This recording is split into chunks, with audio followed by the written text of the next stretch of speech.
We begin tonight with Donald Trump's kids speaking out amid this ongoing criminal probe after their company, where they work, the Trump Organization, and its longtime CFO have been indicted. It was 15 counts. The charges, as we've been running through in our coverage starting yesterday afternoon, include tax fraud, larceny, conspiracy, obstruction, and growing pressure and heat on Alan Weisselberg, the money man, to talk, to flip. Now, there are many ways to count this up, and there are debates over how typical this kind of set of charges is, but as a practical legal matter, he could face over a decade, potentially a decade in prison if convicted. Those are numbers that would get anyone's attention, whether you think it's an unusual theory of the case to go after these benefits or not. Trump's children are speaking out for the very first time about the indictment. Donald Trump Jr., who is executive vice president, posted a 13-minute video on Facebook discussing how the intent, he says, is to try to defend the company where he works and his family business. And he has every right to speak out, although some of what he said may have made matters worse. My father, after almost 50 years of employment, paid for his grandkids' private school in New York City. My dad did that because he's a good guy, takes care of his employees. My dad did that because he's a good guy. Well, that may not be helpful. He's linking his father, and he's providing a kind of a public testimony. We don't have any reason to believe he's faced the grand jury yet, Don Jr., and admitting that it was Trump, indeed, who personally paid for Weisselberg's kids. Now, for his school, I should say. Now, I just want to be clear with you. As a logical matter, there's no defense to tax evasion that you did it to help someone. By definition, if you evade taxes, there's extra money. And if you give that money to someone else, or even give it to charity, for example, which no one's claiming Trump did, that doesn't get you out of the underlying charge if the facts show and a jury thinks that you duck taxes. This is about off-the-books tax crime allegations. And as referenced in the indictment, Don Jr. may have just decided to admit what's already on paper or on the books, which is Donald Trump's signature on those very checks that were used as criminal evidence in the indictment. Another executive at the company and another family member, Eric Trump, speaking out to defend the family. Are you concerned that they may send an indictment your way, your brother's way, or your sister's way? You know what? I'm not, Eric, because guess what? You know, we've always lived amazingly clean lives. And believe me, if they could have, they already would have, right? I mean, that's what they wanted. That was their end goal. Amazingly clean lives. You can think of this as the outcast defense, so fresh and so clean. But again, adjectives, claims, opinions about how they live or what the goals were, that's not going to cut it in court. If you watch this show, The Beat, you know that we cover these cases fairly and accurately. I've said before, and will say throughout covering this trial, that there may be exculpatory evidence for Mr. Weisselberg. He may beat the case, but he won't beat it by saying that he's so fresh and so clean. As for what else is going on in the case, we know the New York Attorney General reinforced that it's a, quote, ongoing case.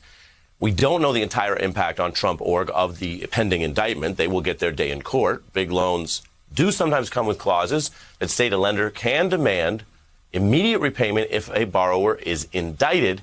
We don't have any report tonight that suggests those kind of repercussions have hit this company yet. Let's get right into it with our experts, former RNC Chair Michael Steele and former SDNY prosecutor Danya Perry. Good evening to both of you. Hey, Ari. Are you feeling clean, Michael? Are you feeling fresh and clean? I feel fresh, baby. I feel fresh. It's the best defense I got to offer is I'm fresh. Lord, fresh. Yeah. I mean, look, Michael, this is what I'll ask you. I'm having a little fun with it. Obviously, I've covered the serious part seriously, but in politics and in rhetoric, you can say whatever you want. You can run your bio campaign ads about whatever you want, and your supporters will probably give you the benefit of the doubt on certain things.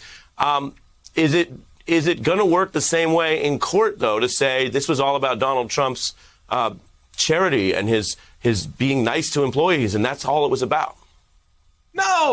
No, the law doesn't give a damn about your charitable inclinations.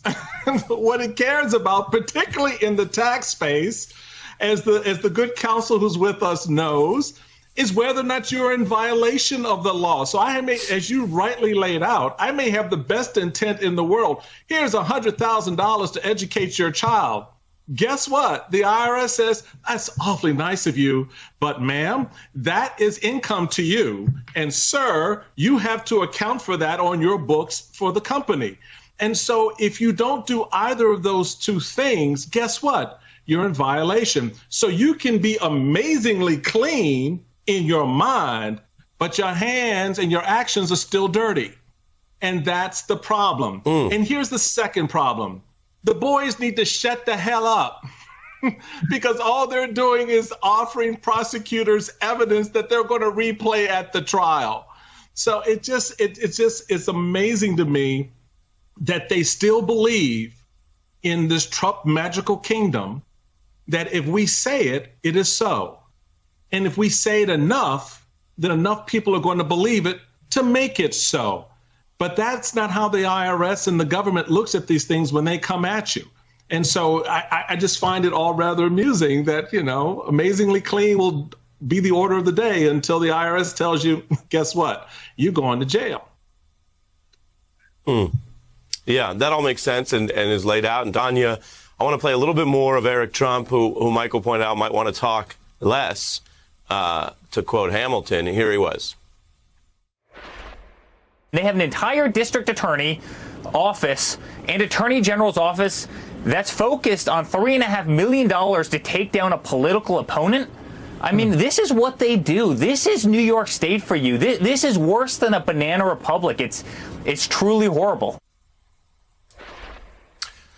Danya, let's take that seriously. Let's explore if someone does the thought experiment in a local red district or state against a prominent Democrat in a case that was initially described as potentially big and involving said Democrat, but ends up hitting the people around them and is numerically smaller. I've covered why the charges are real, and I don't think 1.7 mil in tax evasion is something most Americans just think is a rounding error. Having said that, this is a different point, a different allegation about a political DA office. Your view in response to that? Yeah, I mean, first of all, I just want to go back and agree with Michael. People should be talking less. Right now, they are potentially, much like Weisselberg, ministerial, agents of the company, and this is a criminal case, and those statements could be attributed to them. So they should be watching what they're saying. They also don't appear to be legal experts or tax experts, and their comments are inaccurate on many levels. I don't think they will have jury appeal, and they certainly don't have any legal value. The DA's office has been looking at this for years, as we know. They just brought the first case. We don't know if this is the last case. It is not a penny ante case. These are serious. I mean, every felony charge is a serious one. But this one charges a pervasive, years-long, broad scheme on behalf of an organization that appears to be, a modus operandi for the company. And right now, the low-hanging fruit, at least, have been charged. We've got Weisselberg.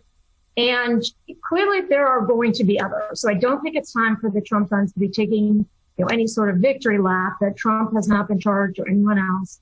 And nor should they be saying if they could have charged them, they would have charged them, as one of them just did, because this is the first round and it's not the last. And this happens all the time. A lot of talk about this. Well, this is all they charged. A, it's not a small offense. And B, it's just the first offense. And so I think they should be silently watching and waiting and lawyering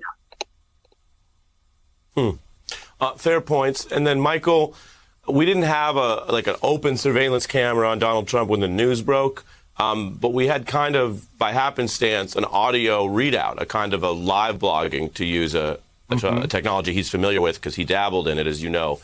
He is an ex-blogger now, and that's okay. Right. That's okay. But it was kind of an audio live blog with an ABC News reporter who happened to be on the phone with him conducting a different interview. And so we have kind of an interesting readout of that. Take a listen. I just spoke to former President Trump, who's reacting to this in real time. He called the charges a disgrace, said it's a continuation of the witch hunt that's been going on for some time, repeatedly said it's a shame. He actually paused for a moment while we were on the phone, Terry, looked up at cable news coverage and said to me, John, I can't believe it. It's a disgrace, a disgrace. He's a tremendous person. And then he went on to say about Weisselberg, this is former President Trump, Terry, he says they are pressuring him, setting him up. They want him to lie against Trump. I then asked the former president, does he think that's going to happen? And Terry, his response was no. A fact check and then a question. The prosecutors are not demanding he lie. Indeed, prosecutors could be disbarred or worse for that. What they're asking Weisselberg to do is go under oath and tell the truth. And if that cooperation or truth, by the way, does not result in other charges, that's okay. They have the evidence. They just want to get his cooperation, which he's resisting, which is why there have been the references to gangs and mobs and other places, because most Americans, when called upon in this situation, even if they get a lawyer and double check, they're willing to provide accurate testimony about, yeah, I was at work or wherever. So fact check there. Then your response to just the overall reaction there, what we're going to get from this person who may or may not run for office again. So the first part of what Trump said is the typical Trump drivel about witch hunts and outraged indignation, et cetera, et cetera. So we dismiss that. At least I dismiss that. What I pay attention to was the last thing he said. When asked, will Weisselberg basically flip on him? And his response was no. And I think everybody needs to take that with a pound of understanding, because Weisselberg knows how his bread has been buttered for 50 years. This man has put his kids through school, paid him exceedingly well. He has done things for Trump, and Trump has done things for him. There's a different symbiosis with this relationship than the one we saw with Michael Cohen and some others. This goes to the money. This is the guy who was in the room when the money decisions are being made.